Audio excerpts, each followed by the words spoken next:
मित्रों, जैसा कि मैंने पिछले लेक्चर में बताया था कि भाग 5 है वो संविधान की या संघ की कार्यपालिका के संदर्भ में इस विस्तृत विवरण करता है, जिसमें मैंने बताया था कि विधायिका, कार्यपालिका और न्यायपालिका ये भाग 5 के अंतर्गत आते हैं, जिसमें मैंने राष्ट्रपति को प्रथम प्रमुख माना था कि वो भारतीय संविधान का एक प्रथम व्यक्ति माना जाता है या संवैधानिक तौर पर वो प्रथम नागरिक माना जाता है। तो उनके विषय में जो भी निर्वाचन से संबंधित विस्तृत जानकारी थी उसको हमने कंप्लीट कर लिया था।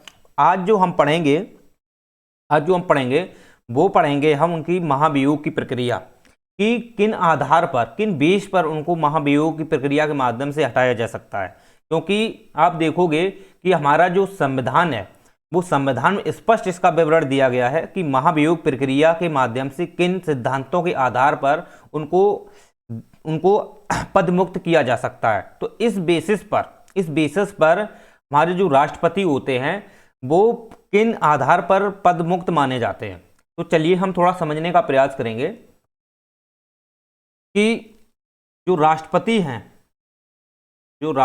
हैं इन पर जो महाभियोग की प्रक्रिया है,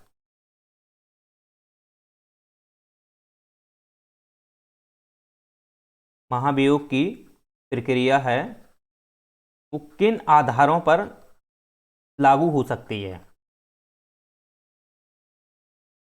आप जानते हो जो महाभियोग की जो प्रक्रिया है वो अमेरिका से ली गई है, और जबकि अमेरिका में जो महाभियोग की प्रक्रिया है वहां पर देशद्रोह और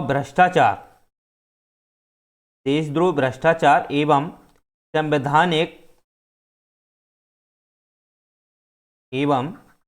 संवैधानिक उल्लंघन के आधार पर, या हम कह सकते हैं विधि के उल्लंघन के आधार पर, अमेरिका में जो राष्ट्रपति होते हैं उनका महाभियोग प्रक्रिया के माध्यम से हटाया जा सकता है। जबकि भारत में अगर आप देखोगे तो ऐसी व्यवस्था नहीं है। भारत में महाभियोग की प्रक्रिया भले ही अमेरिका से ली गई है, लेकिन यहाँ पर अमेरिका की जो प्रक्रिया है देशद्रोह या भ्रष्टाचार या संवैधानिक उल्लंघन के आधार पर है, उससे थोड़ा भिन्न है। क्योंकि यहाँ पर आप देखोगे तो राष्ट्रपति अगर किसी भी दूसरे देश के साथ, अगर देशद्रोह के साथ किसी से जुड़े हुए हैं या किसी आतंकवादी संगठन से मिले हुए हैं या वो भ्रष्टाचार अगर फैला रहे हैं देश में, तो आप महाभियोग की प्रक्रिया के माध्यम से उन्हें नहीं हटा सकते हो। केवल संवैधानिक उल्लंघन या संवैधानिक विधि के माध्यम से ही उन्हें हटाया जा सकता है। संवैधानिक विधि यानी कि संविधान के अंतर्गत जो भी विधि है, अगर उस विधि का वो अगर उल्लंघन करते हैं, उस विधि का किसी भी उद्देश्य से अगर वो उल्लंघन करते हैं, तो निश्चित रूप से उन्हें महाभियोग प्रक्रिया के माध्यम से हटाया जा सकता है, ना कि देशद्रोह और भ्रष्टाचार के माध्यम से। जबकि अमेरिका में इसमें जस्ट अपोजिट, अमेरिका में देशद्रोह भी है, भ्रष्टाचार भी है और संवैधानिक उल्लंघन भी है। ओके, तो अमेरिका की वहाँ की जो व्यवस्था है, महाभियोग की व्यवस्था है, वहाँ पर अलग टाइप की है। जबकि भारत में जो है केवल संवैधानिक लीगल दृष्टिकोण से अगर देखा जाए तो अगर उल्लंघन वो करते हैं, संवैधानिक उल्लंघन करते हैं, तब उन्हें महाभियोग प्रक्रिया के माध्यम से उन्हें हटाया जाएगा। ओके, तो ये चीज़ें स्पष्ट आप समझिए। दूसरी बात इसमें है कि जो महाभियोग की प्रक्रिया है वो हमारी संसद में किस सदन में लाई जा सकती है। तो आप जानते हो कि हमारे यहाँ पे जो ऐसा कोई भी स्पष्ट विवरण नहीं किया गया है कि पहले इस सदन में आएगा या इस सदन में आएगा। महाभियोग की प्रक्रिया है किसी भी सदन में लाई जा सकती है। किसी भी संसद के किसी दो सदन होते हैं, लोकसभा एवं राज्यसभा, तो लोकसभा एवं राज्यसभा में से अगर किसी भी सदन में लाई जा सकती है। लेकिन इसके लिए आप जानते हो कि अगर किसी भी सदन में अगर महाभियोग लाना है, अगर किसी भी सदन में महाभियोग लाना है, तो वहाँ पर क्या होता है कि 14 दिन, दो कंडीशन होती हैं। पहला कंडीशन ये होती है कि 14 दिन पहले राष्ट्रपति को नोटिस देना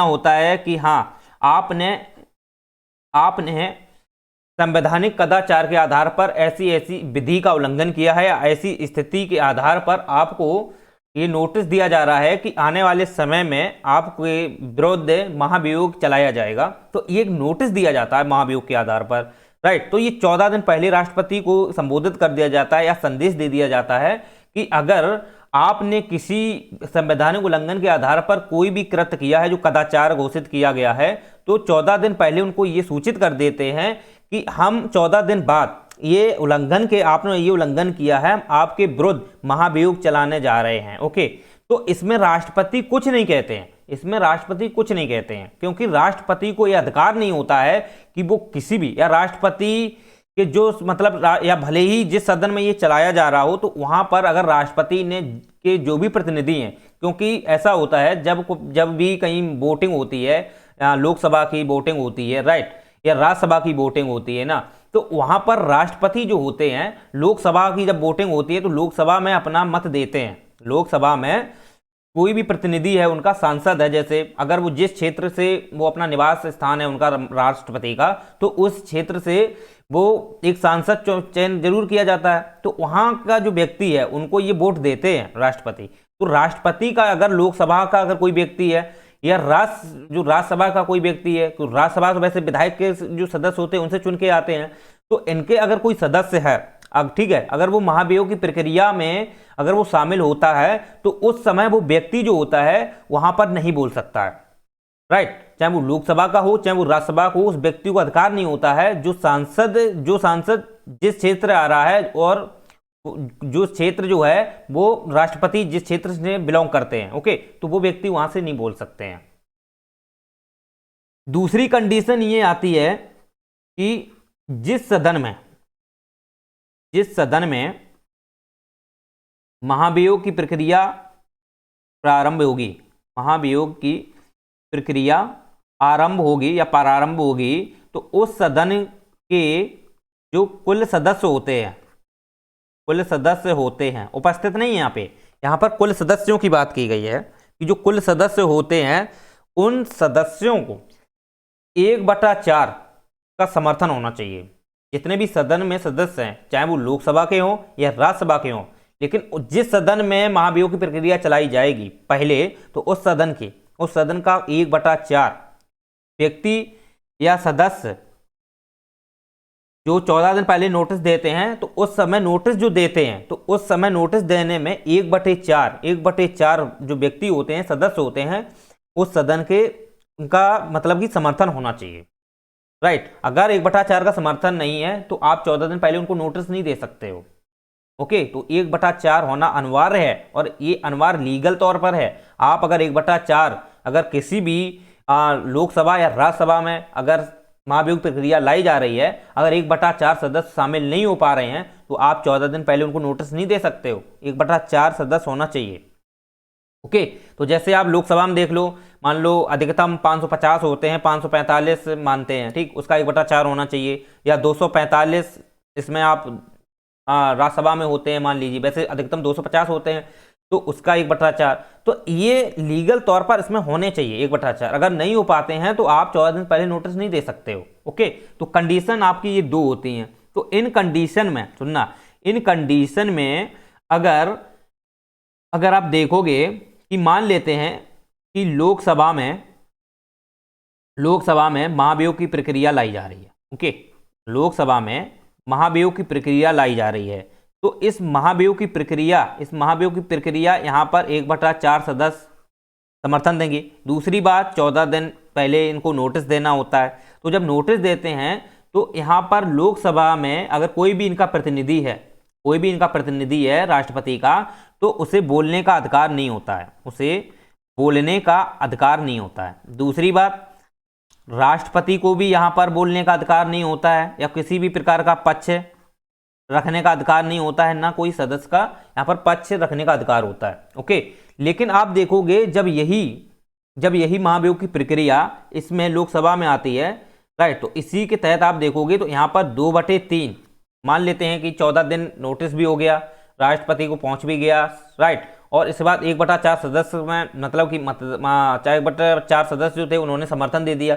अब 14 दिन हो जाते हैं, ओके। तो इसके बाद उनके विरुद्ध महाभियोग की प्रक्रिया लाई जाती है, और जब महाभियोग की प्रक्रिया लाई जाएगी तो उसमें लगभग 2/3 विशेष बहुमत होना चाहिए, यानी कुल उपस्थित जो सदस्य हैं उसका 2/3 सदस्य अगर समर्थन दे देते हैं, अनुमोदक के रूप में अनुमोदन कर देते हैं, तो यहाँ पे ये पारित मान लिया जाता है, चाहे वो राज्यसभा में हो या लोकसभा में हो, दोनों में से किसी भी सदन में किसी भी सदन में अगर 2/3 सदस्य विशेष बहुमत, क्योंकि यहां पर विशेष बहुमत होता है,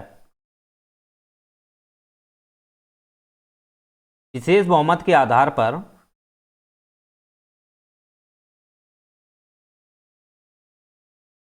महाभियोग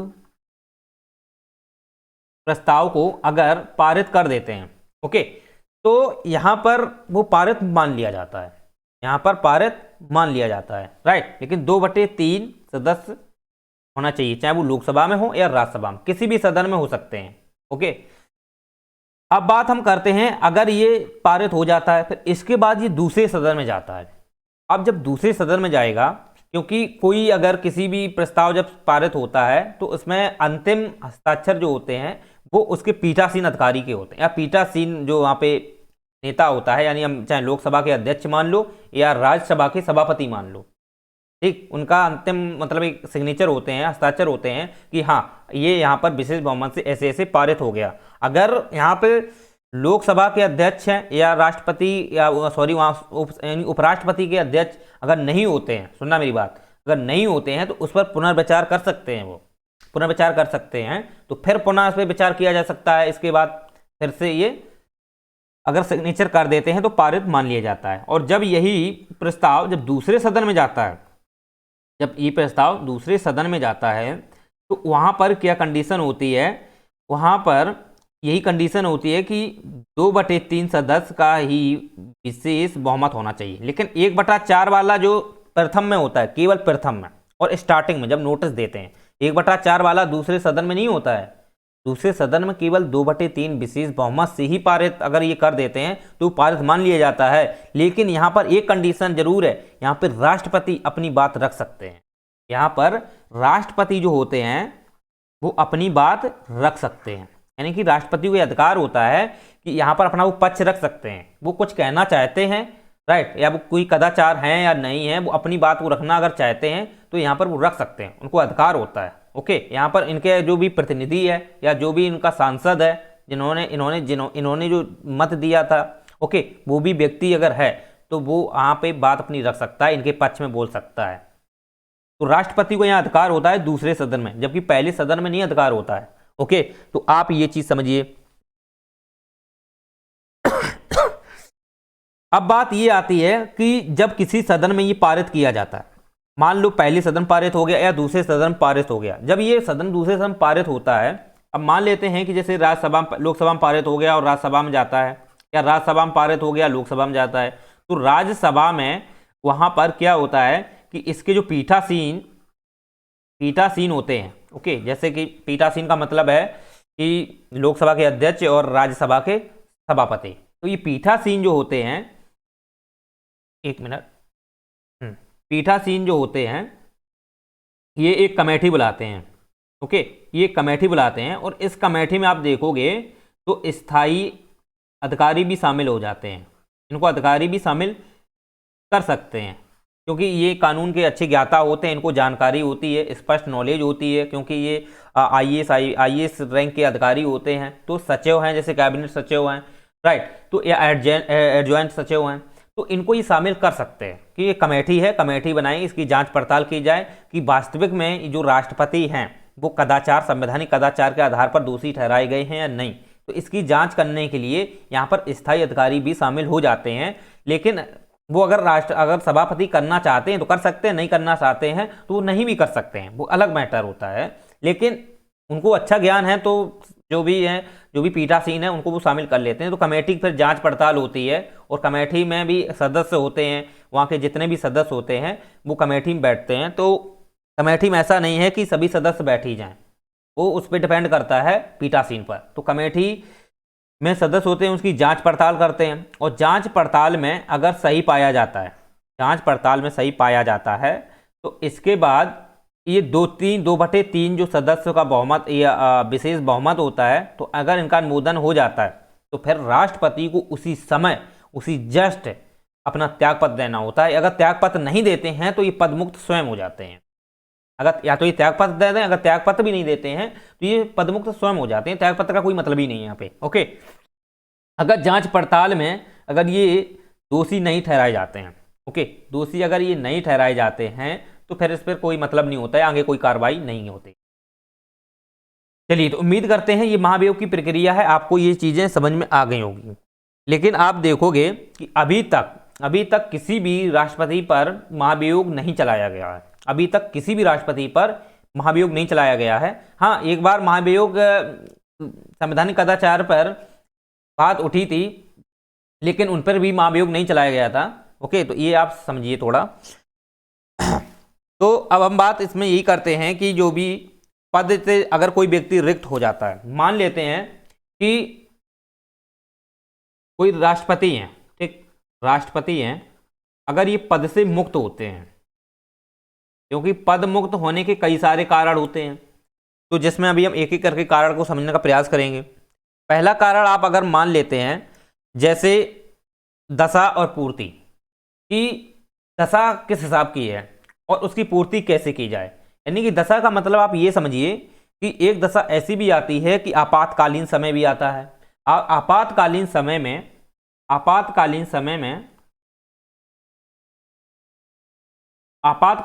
में चुनाव नहीं कराए जाते हैं। ठीक, आपातकालीन समय जैसे युद्ध चल रहा हो या बाह्य आक्रमण हो, तो बाह्य आक्रमण में भले ही 5 वर्ष जो है, 5 वर्ष राष्ट्रपति का कार्यकाल समाप्त भले ही होने पर हो, अगर उस समय आपातकालीन जैसी स्थिति बनती है या बाह्य आक्रमण हो रहा है, सशस्त्र विद्रोह जैसी गतिविधियां बन रही हैं, तो उस समय क्या होता है, इनका जो कार्यकाल है वो स्वयं बढ़ जाता है। यहाँ संसद कार्यकाल नहीं बढ़ाती है, यहाँ इनका कार्यकाल स्वतः बढ़ जाता है, और वो निश्चित नहीं है कि कब तक बढ़ जाए। ये संविधान में निश्चित नहीं किया गया है कि 1 साल 2 साल या 6 महीने जितना भी बढ़े।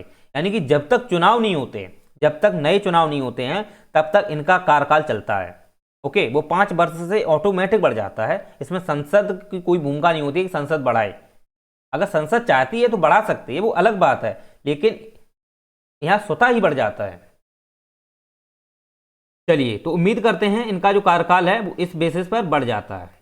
तो आपातकालीन स्थिति में तो जैसे कि बाह्य आक्रमण हो या सशस्त्र विद्रोह हो जैसी बहुत सारी ऐसी गतिविधियां होती हैं जो कहीं ना कहीं आपातकालीन व्यवस्था को मतलब कि संचालित करने के लिए फिर राष्ट्रपति उस समय मौजूद होने चाहिए।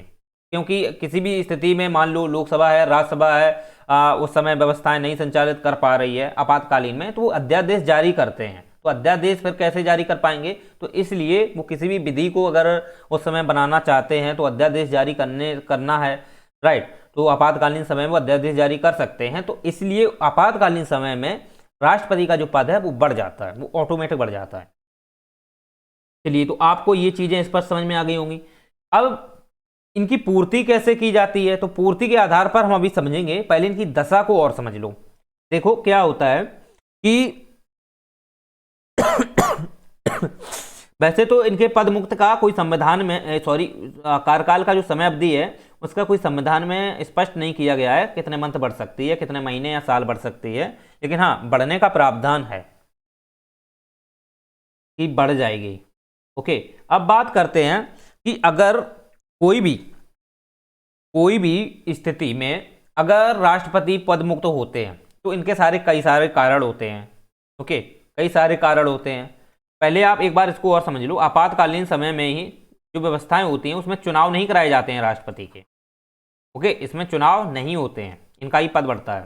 चलिए, अब हम बात ये करते हैं कि इसमें जो कंडीशनें कई सारी बनती हैं कि जो राष्ट्रपति होते हैं वो पद मुक्त किन किन कंडीशनों पर हो जाते हैं। तो सबसे पहले आप समझिए कि राष्ट्रपति का जो कार्यकाल है वो अगर समाप्त हो जाता है, पहली कंडीशन आती है यदि राष्ट्रपति का कार्यकाल समाप्त हो जाए। पहली कंडीशन ये। तो अगर राष्ट्रपति का कार्यकाल समाप्त हो जाता है तो फिर क्या किया जाए, तो इसके लिए क्या किया जाए, तो समाप्त होने पर यानी कि पहली कंडीशन इसी के अंतर्गत आप देखोगे, पहली कंडीशन के अंतर्गत भी पहली कंडीशन अगर आप समझोगे तो इसमें आप समझिए अगर 5 वर्ष पूर्ण हो जाए, 5 वर्ष पूर्ण हो जाए तो फिर नया चुनाव होता है। ओके, नया चुनाव होता है, ठीक। और नया चुनाव आपको पता ही होना चाहिए कि नया चुनाव जो होता है वो फिर 5 वर्ष के लिए ही होता है। 5 वर्ष के लिए ही होता है। ओके, तो ये आप समझिए। और दूसरी कंडीशन क्या होती है, वैसे तो इनका देखा जाए तो कभी भी पद से मुक्त, मतलब कोई भी इनका पद खाली नहीं होता है, राष्ट्रपति का पद कभी खाली नहीं मिलता है, कोई ना कोई राष्ट्रपति जरूर मिलेगा। मान लो बीच में किसी स्थिति अगर बनती है, अभी हम थोड़ा आगे समझाएंगे, डिटेल से और समझाएंगे तो अभी समझ में आ जाएगा। राइट, पहली कंडीशन है 5 वर्ष इनका पूर्ण हो जाता है तो फिर नया चुनाव कराया जाता है, और नया चुनाव 5 वर्ष के लिए होता है।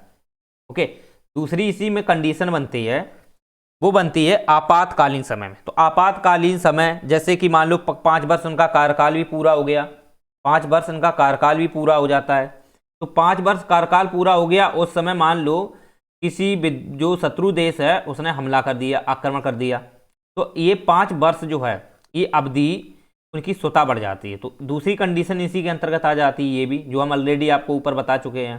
राइट, तो 5 वर्ष में इनकी स्वतः बढ़ जाती है। दूसरी कंडीशन इसमें क्या बनती है, दूसरी कंडीशन ये बनती है कि राष्ट्रपति अगर इस्तीफा दे देते हैं, राष्ट्रपति यदि इस्तीफा दे देते हैं तो फिर क्या होता है, राष्ट्रपति इस्तीफा देते हैं। ओके, तो अगर राष्ट्रपति इस्तीफा देते हैं तो सबसे पहले आप ये पता होना चाहिए कि राष्ट्रपति कभी भी इस्तीफा दे सकते हैं। ऐसा नहीं है कि उनकी कोई समय अवधि हो कि आप 1 साल या 2 साल या 3 साल या 5 साल तब आप इस्तीफा देंगे, ऐसा नहीं है। उनको अचानक चक्करी कोई भी स्थिति बन जाती है तो उनको अगर लगता है कि मैंने 1 साल कर लिया है, अब मुझे इस्तीफा देना चाहिए, मुझ पर पद नहीं संभाले चुक रहा है, तो वो इस्तीफा दे सकते हैं। और अपना जो इस्तीफा है वो उपराष्ट्रपति को देते हैं। लेकिन ऐसा भी नहीं है कि उपराष्ट्रपति उस इस्तीफा को लेकर बैठ जाएं और वो चलो आप पद से मुक्त हो गए, ऐसा भी नहीं। उपराष्ट्रपति उस इस्तीफे को लेकर के अपने सदन में रखता है और सदन में उन पर खूब विचार विमर्श होता है, परामर्श उसमें सदनों का लिया जाता है, सदस्यों का परामर्श लिया जाता है, तब इसके बाद वो इस्तीफा मान्य माना जाता है। ऐसा नहीं है कि राष्ट्रपति ने उपराष्ट्रपति को इस्तीफा दे दिया, उपराष्ट्रपति ने रख लिया अपने पास, चलो हो गए पद मुक्त, ऐसा नहीं होता है। वो इस्तीफा उपराष्ट्रपति सदन में रखते हैं। ओके, इसके बाद उस पर जो भी विचार विमर्श होता है तब राष्ट्रपति पदमुक्त माने जाते हैं। अगर मान लो इस्तीफा उन्होंने दे दिया तो अब क्या किया जाए कि इनके जो इस्तीफा दे दिया तो नया राष्ट्रपति कहाँ से लिया जाए। तो आप जानते हो कि जैसे ही इस्तीफा देते हैं तो 6 माह के लिए क्योंकि इनका जो चुनाव होता है, सुनना मेरी बात, इनका जो चुनाव होता है वो 6 माह के अंदर अंदर होना चाहिए, 6 माह के अंदर अंदर होना चाहिए। तो 6 माह के अंदर अंदर तो होना चाहिए, लेकिन इसके लिए किस व्यक्ति को चुना जाए, क्योंकि पद खाली होना ही नहीं चाहिए, पद खाली होना ही नहीं चाहिए राष्ट्रपति का। तो इसके लिए वे 6 माह तक उपराष्ट्रपति काम करते हैं, 6 माह तक उपराष्ट्रपति काम करते हैं। लेकिन ये उपराष्ट्रपति आप देखोगे तो उपराष्ट्रपति को भी एक समान शक्ति प्राप्त हो जाती है। उस समय जब राष्ट्रपति अपना इस्तीफा दे देते हैं तो पद खाली हो जाता है, पर उपराष्ट्रपति 6 माह तक चुनाव कराने होते हैं, तो 6 माह तक उपराष्ट्रपति काम करते हैं, तो उपराष्ट्रपति के पास वो सभी पावर आ जाती हैं जो राष्ट्रपति के पास होती हैं। समान वेतन भत्ते, समान कार्य, समान शक्तियां, विवेकाधिकार, सब कुछ इनको मिल जाते हैं। ओके, तो इस प्रकार से आप समझ सकते हो कि उपराष्ट्रपति एक प्रकार से राष्ट्रपति ही बन जाता है। अब उपराष्ट्रपति का पद जब खाली हो जाता है तो उपराष्ट्रपति का जब पद खाली होता है तो वहां पे उपसभापति होते हैं। ओके, तो उपसभापति जो होते हैं वो उपराष्ट्रपति का कार्य करते हैं। मान लेते हैं कि अब उपसभापति भी नहीं है, तो उपसभापति जब नहीं होते हैं तो वहां पर जो सदस्य होते हैं उन्हीं में से किसी को चुना जाता है, उसी में से चुन के उसे उपसभापति बना दिया जाता है। तो ये कंडीशन हमारे संविधान में दी गई हैं। तो 6 माह तक कौन है, उपराष्ट्रपति है। ओके, लेकिन आप देखोगे तो उपराष्ट्रपति जो होते हैं जब राष्ट्रपति कार्य करते हैं तो उपराष्ट्रपति उस समय उनके सहायक नहीं होते हैं, उपराष्ट्रपति सहायक नहीं होते हैं। जबकि अमेरिका में अगर आप देखोगे तो अमेरिका में सहायक होते हैं। हमारे यहाँ पर उपराष्ट्रपति जो है वो राज्यसभा से मान लो चुन के जाते हैं, राज्यसभा चुनती है, ठीक, राज्यसभा चुनती है। और जबकि अमेरिका में अगर आप देखोगे तो अमेरिका में उपराष्ट्रपति को जो राष्ट्रपति होते हैं वो अधिकार से चुन लेते हैं, वो किसी भी व्यक्ति को चुन लेते हैं। जबकि भारत में ऐसा नहीं, भारत में उसे सदन का सदस्य होना चाहिए। वो 6 माह के अंदर अगर वो कोई सदस्य अगर उपराष्ट्रपति बनाया भी जाता है तो उसे 6 माह के अंदर अंदर अपना मतलब सदन की सदस्यता लेनी होती है। अगर वो सदन की सदस्यता नहीं ले पाता है तो वो मतलब उपराष्ट्रपति नहीं बन सकता है। लेकिन अमेरिका में ऐसा नहीं है। अमेरिका में राष्ट्रपति, हाँ, वहाँ पावरफुल होता है, वो वास्तविक होता है, तो वो किसी भी व्यक्ति को उपराष्ट्रपति चुन सकता है। वहाँ पे सहायक के रूप में होता है, जबकि भारत में सहायक के रूप में नहीं होता है। भारत में उपराष्ट्रपति राष्ट्रपति का कोई संबंध नहीं होता है। जब राष्ट्रपति अपने कार्यकाल पर होते हैं तो उपराष्ट्रपति अपने कार्यकाल पर होते हैं, तो राष्ट्रपति उपराष्ट्रपति का कोई किसी भी प्रकार का संबंध नहीं होता है, कोई मतलब ही नहीं होता है। हाँ, इतना जरूर है कि वो अपना जो पद मुक्त है, इस्तीफा है, एक दूसरे को दे सकते हैं, लेकिन शक्तियों से यहाँ पर कोई ओवरलैपिंग नहीं होती है, बिल्कुल पृथक पृथक है। ओके, तो उपराष्ट्रपति की यहाँ शक्तियां जो भारत में दी गई हैं वो लोकसभा के जो अध्यक्ष होते हैं उसके समान दी गई हैं, ना कि राष्ट्रपति से कोई मिलती जुलती हैं। राष्ट्रपति से ये बिल्कुल मुक्त होते हैं। चलिए, लेकिन राष्ट्रपति जब पद मुक्त हो जाते हैं, इस्तीफा दे देते हैं, तो उपराष्ट्रपति उस समय कार्य करने लगते हैं। राष्ट्रपति 6 माह तक कार्य करने लगते हैं, और जब तक 6 माह तक कार्य करते हैं तो 6 माह के अंदर अंदर चुनाव करा लिए जाते हैं। 6 माह के अंदर चुनाव करा लिए जाते हैं।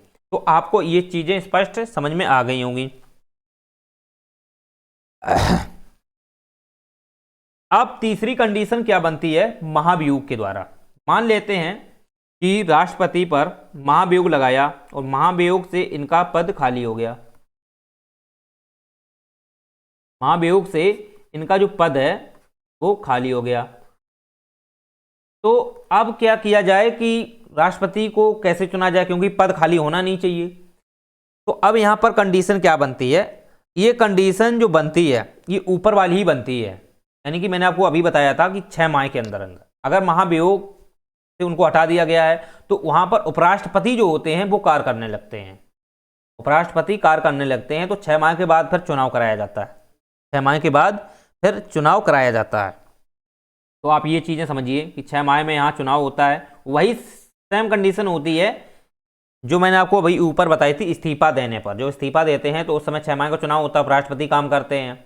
इसी आधार पर आप देखोगे तो महाभियोग से में भी पद जब खाली होता है तो 6 माह के अंदर चुनाव कराने होते हैं, और 6 माह में जब चुनाव कराते हैं तो उस समय आप देखोगे तो उपराष्ट्रपति उस समय तक काम करते हैं। तो उपराष्ट्रपति के पास वही समान पावर होती है। लेकिन आप बात याद रखें कि जब 6 माह तक चुनाव होते हैं, 6 माह के अंदर चुनाव होते हैं, तब तक उपराष्ट्रपति काम करते हैं। तो उपराष्ट्रपति काम करते हैं। मान लेते हैं कि उस समय उपराष्ट्रपति नहीं होते हैं, ऐसी कंडीशन बन जाती है कि राष्ट्रपति ने अपना इस्तीफा दे दिया या राष्ट्रपति पे महाभियोग से हटा दिया गया, और उस समय उपराष्ट्रपति का भी पद खाली है। उपराष्ट्रपति किसी समस्या ग्रस्त हैं या किसी अस्वस्थ हैं, यानी स्वास्थ्य उनका ठीक नहीं है, ऐसी स्थिति बनती है तो उपराष्ट्रपति या उनकी मृत्यु हो जाए, किसी भी आधार पर पद खाली मान लेते हैं, उपराष्ट्रपति का हो गया, तो उस समय राष्ट्रपति फिर किसे चुना जा सकता है। तो उस समय राष्ट्रपति जो होते हैं वो सुप्रीम कोर्ट के जो मुख्य न्यायाधीश होते हैं उनसे चुना जाता है, या उन्हें चुना जाता है जो सुप्रीम कोर्ट के मुख्य न्यायाधीश होते हैं। यदि सुप्रीम कोर्ट के भी अगर मुख्य न्यायाधीश नहीं है, सुप्रीम कोर्ट के अगर मुख्य न्यायाधीश नहीं है, तो उस स्थिति में सुप्रीम कोर्ट में जो वरिष्ठ न्यायाधीश होते हैं उनमें से किसी को भी चुना जा सकता है। उनमें से किसी को भी चुना जा सकता है। अब ऐसा भी नहीं है कि सुप्रीम में वरिष्ठ न्यायाधीश भी ना रहें। तो वरिष्ठ न्यायाधीश तो आप जानते हो 33 + 1 34 है, 33 तो हैं ही। तो 33 में से कोई भी वरिष्ठ न्यायाधीश हो सकता है। तो अगर किसी की मृत्यु हो भी जाती है तो दूसरा है। तो आप ये तो फिर ऐसे आगे कुछ जाता ही नहीं है। चलिए, तो महाभियोग के आपने समझा कि महाभियोग में अगर पद किसी प्रकार से खाली हो जाता है तो वही 6 माह के अंदर अंदर चुनाव कराने होते हैं, और 6 माह तक उपराष्ट्रपति काम करते हैं। चौथी कंडीशन यहां बनती है, वो बनती है अचानक मृत्यु होने पर। अगर किसी भी स्थिति में अगर इनकी अचानक मृत्यु हो जाती है,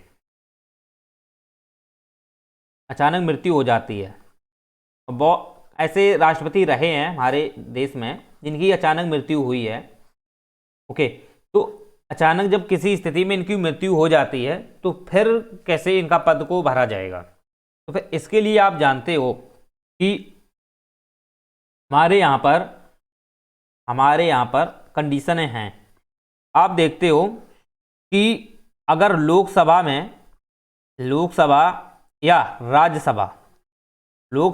राज्यसभा में कोई भी सांसद की मृत्यु हो जाती है, कोई भी सांसद की मृत्यु हो जाती है, मान लेते हैं सांसद ने 5 वर्ष का वैसे कार्यकाल होता है इनका, तो सांसद का 5 वर्ष का कार्यकाल है, यदि ये सांसद 2 वर्ष तक कार्यकाल इसने अपना पूरा किया और इसकी किसी वजह से मृत्यु हो गई, किसी वजह से मृत्यु हो गई, तो अब इसका जो 3 वर्ष का कार्यकाल है, तो 3 वर्ष का कार्यकाल के लिए यहाँ पर वॉइस इलेक्शन होते हैं, यानी कि उपचुनाव कराए जाते हैं।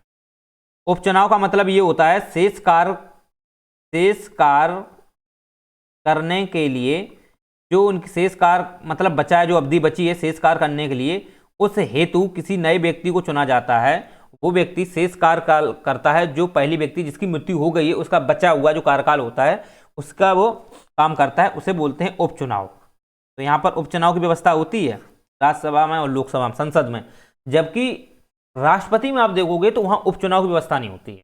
क्यों? क्योंकि हमारे यहाँ पर आप देखोगे अगर किसी भी राष्ट्रपति की अगर मृत्यु हो जाती है, राष्ट्रपति की अगर मृत्यु हो जाती है, तो यहाँ पर जो व्यक्ति चयन किया जाएगा, जो व्यक्ति चयन किया जाएगा वो व्यक्ति 5 वर्ष तक ही रहता है, 5 वर्ष के लिए होगा। ओके, यानी यहाँ पे शेष की कोई चीज नहीं है, ना कोई उपचुनाव है। उपचुनाव हमारे यहाँ राष्ट्रपति में नहीं होता है। राष्ट्रपति में अगर किसी व्यक्ति की मृत्यु हो जाती है तो उस नया व्यक्ति चुना जाएगा, वो 5 वर्ष के लिए चुना जाएगा, ना कि शेष अवधि के लिए। जबकि अमेरिका में शेष अवधि के लिए है। अमेरिका में कैसी व्यवस्था है, अमेरिका में अगर आप देखोगे तो अमेरिका में अगर कोई व्यक्ति, कोई राष्ट्रपति है, मान लो जो बाइडन है या वो जो ठीक है, या किसी प्रकार से उनकी मृत्यु हो जाए, वैसे नहीं, ऐसा नहीं होना चाहिए, अगर हो जाती है किसी कंडीशन बेस से, तो वहां पर उपचुनाव एक प्रकार से वहां पर उपचुनाव होता है। और उपचुनाव जब होता है तो वहां पर जो मान लो 2 वर्ष जो बाइडन ने काम किया, अब 3 वहां पे 2 वर्ष और बचे, क्योंकि वहां पर कार्यकाल 4 वर्ष का ही होता है और एक व्यक्ति 2 बार राष्ट्रपति बन सकता है वहां पर। लेकिन अपने भारत में ऐसी कोई लिमिट नहीं दी गई है, हर कोई भी व्यक्ति बन सकता है और वो 10 बार लड़ सके, 15 बार, जब तक उसकी मृत्यु नहीं हो जाती तब तक वो लड़ सकता है। तो यहाँ पर उपचुनाव होता है अमेरिका में। तो अमेरिका में शेष अवधि के लिए होता है। वहाँ पर अगर कोई व्यक्ति 2 वर्ष तक चला राष्ट्रपति, 2 वर्ष के बाद उसकी मृत्यु हो जाती है, तो इसके बाद 2 वर्ष शेष कार्यकाल रहता है। तो वहाँ पर जो व्यक्ति चुना जाएगा, वहाँ पर जो व्यक्ति चुना जाएगा, वैसे वहाँ प्रत्यक्ष रूप से चुना जाता है, वहाँ पर जो चुना जाएगा वो शेष कार्यकाल के लिए चुना जाएगा, यानी कि जो 2 वर्ष शेष अवधि बची है उस कार्यकाल हेतु वहाँ चुना जाएगा, ना कि 5 वर्ष के लिए। जबकि भारत में जो है वो 5 वर्ष के लिए चुना जाता है, भारत में 5 वर्ष के लिए चुना जाता है। यहाँ पर उपचुनाव जैसी कोई व्यवस्था नहीं है, समझ रहे हो? तो आप ये चीज थोड़ा समझने का प्रयास कीजिए। यहाँ पर चुनाव की व्यवस्था है, भारत में उपचुनाव की कोई व्यवस्था नहीं। 5वीं कंडीशन आप देखोगे, किसी प्रकार की अगर निर्वाचन गड़बड़ी हो जाती है, किसी प्रकार की अगर निर्वाचन गड़बड़ी होती है, मान लेते हैं कि राष्ट्रपति का निर्वाचन हो रहा है और राष्ट्रपति के निर्वाचन में निर्वाचक मंडल के जो सदस्य होते हैं वो भाग लेते हैं, और निर्वाचक मंडल में मैंने आपको बता दिया था कि जो लोकसभा सदस्य, लोकसभा के सदस्य या राज्यसभा के सदस्य और जो विधानसभा के जो सदस्य होते हैं वो शामिल होते हैं। और विधानसभा और लोकसभा है और राज्यसभा है, क्योंकि राज्यसभा में सदस्य जाते हैं कौन, वो विधानसभा से जाते हैं, राइट। तो विधानसभा को कौन मत देता है, वो देती है जनता, और लोकसभा को कौन मत देते हैं, वो देती है जनता। तो यहाँ पर 18 साल से ऊपर के जितने भी व्यक्ति होते हैं, जो भी लोग होते हैं, वो वोट किन्हें देते हैं, वो देते हैं अपने प्रतिनिधियों को। ओके, चाहे वो विधानसभा के प्रतिनिधि हों या संसद के लोकसभा के प्रतिनिधि हों, उनको वोट देते हैं। तो यहाँ पर निर्वाचक मंडल में जो प्रत्यक्ष रूप से व्यक्ति द्वारा जो निर्वाचित सदस्य होते हैं उनको शामिल किया जाता है, टोटल सदस्यों को नहीं शामिल करते हैं। टोटल सदस्य में तो आप जानते हो कि 545 हैं। ओके, तो 545 में 2 एंग्लो इंडियन भी होते हैं लोकसभा में, तो वो सदस्य मनोनीत होते हैं, उनको हम शामिल नहीं करते हैं, क्योंकि वो किसी भी जनता का प्रतिनिधित्व नहीं करते हैं, राइट। वो हाँ वो इतना जरूर है कि वो प्रतिनिधित्व तो एंग्लो इंडियन जो लोग होते हैं उनका करते हैं, एक किसी अदर जो व्यक्ति होते हैं उनका कोई वो प्रतिनिधित्व नहीं करते हैं। दूसरी बात, वो जनता द्वारा चुने नहीं जाते हैं, वो जनता द्वारा नहीं चुने जाते हैं, राष्ट्रपति उनका चयन करता है, तो वो व्यक्ति शामिल नहीं होते हैं। तो जब वो निर्वाचक मंडल में लोकसभा, राज्यसभा के जैसे 233 हो गए, वैसे 245 होते हैं, 12 जो होते हैं वो भी भाग नहीं लेते हैं। ओके, और पुदुचेरी और जो दिल्ली है वहाँ पे 17वां संविधान संशोधन के बाद वो भी भाग लेने लगे हैं।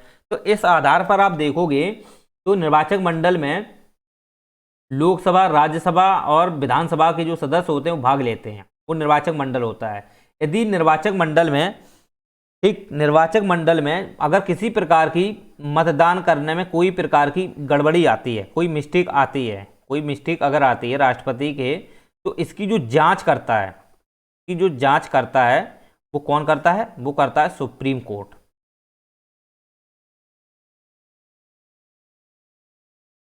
वैसे यहां पर आप देखोगे जांच करता है, केवल जांच करता है यहां पे। और जांच में अगर आप देखोगे, जांच में अगर वैध पाया जाता है तो कोई प्रॉब्लम नहीं होती है। अगर अवैध पाया जाता है, अवैध पाया जाता है तो सुप्रीम कोर्ट क्या करता है? चुनाव को निरस्त कराने के लिए, चुनाव को निरस्त कराने के लिए चुनाव आयोग, जो निर्वाचन आयोग है, या उसको चुनाव आयोग भी बोलते हैं, निर्वाचन आयोग को सिफारिश देता है कि आप ये चुनाव को निरस्त कर दीजिए। जबकि सुप्रीम कोर्ट निरस्त नहीं करता है, सुप्रीम कोर्ट उसकी जांच करता है, और जांच करने के बाद निर्वाचन आयोग को देता है कि आप इसको निरस्त कर दीजिए। और निर्वाचन आयोग इस चीज के लिए बाध्यकारी होता है, राइट, इस चीज के लिए बाध्यकारी होता है। अगर सुप्रीम कोर्ट ने कह दिया कि हाँ, जांच में अवैध चुनाव हुए हैं, इसमें किसी प्रकार की गड़बड़ी की गई है, तो फिर अगर सुप्रीम कोर्ट ने अगर सिफारिश दी है कि आप इस चुनाव को अवैध कीजिए, तो निर्वाचन आयोग को अवैध करना ही पड़ता है। ओके, सुप्रीम कोर्ट स्वयं अवैध नहीं करता है, लेकिन वो जो बात कहता है वो उसके लिए बाध्यकारी होती है, एक प्रकार से देख सकते हो अंतिम बात मानी जाती है।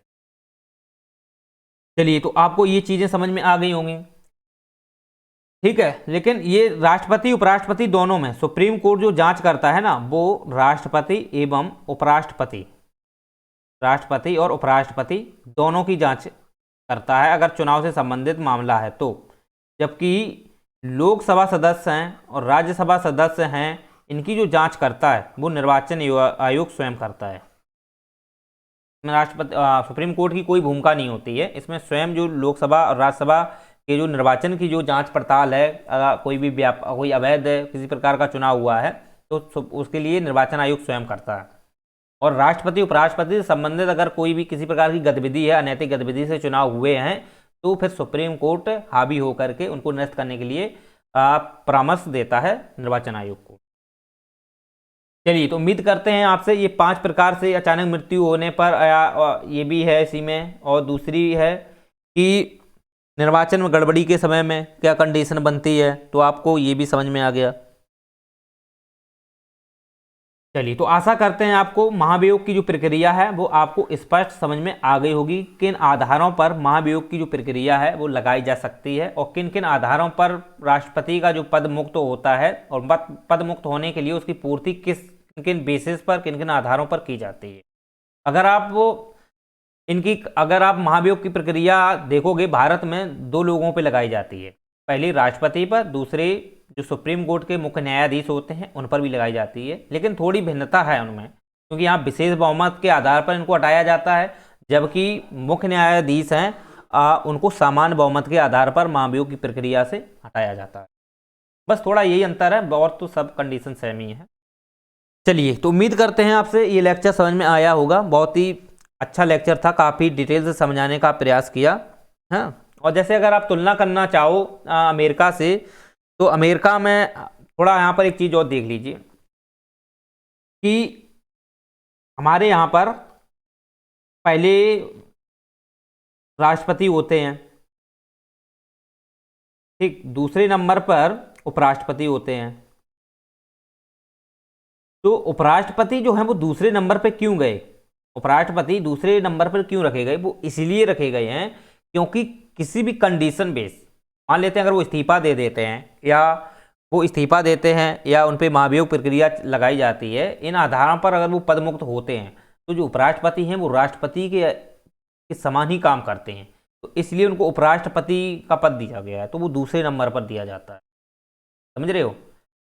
चलिए, तो ये आप समझ सकते हैं। दूसरी बात यहाँ पर एक चीज़ और है कि राष्ट्रपति जो होते हैं वो उपराष्ट्रपति पर किसी भी प्रकार का अपना शक्तियों का प्रयोग नहीं करते हैं, उनको ये मतलब नहीं कर सकते हैं, आप ये समझिए। और उपराष्ट्रपति जो है वो भी किसी प्रकार की उनकी राष्ट्रपति की शक्तियों को माने या ना माने कोई बाध्यकारी नहीं होते हैं, क्योंकि इनका कोई अपना कोई जुड़ाव ही नहीं होता है, अपनी पृथक अपना काम करते हैं। ठीक है, केवल वही कंडीशन है, राष्ट्रपति अगर किसी प्रकार की मृत्यु हो जाती है तो उस समय उपराष्ट्रपति मतलब कि मतलब राष्ट्रपति जो होते हैं किसी प्रकार इस्तीफा देते हैं या महाभियोग से हटा मतलब पदमुक्त हो जाते हैं, तो उस समय उपराष्ट्रपति काम करते हैं। ये सहायक के रूप में नहीं होते हैं, जबकि अमेरिका में सहायक के रूप में काम करते हैं।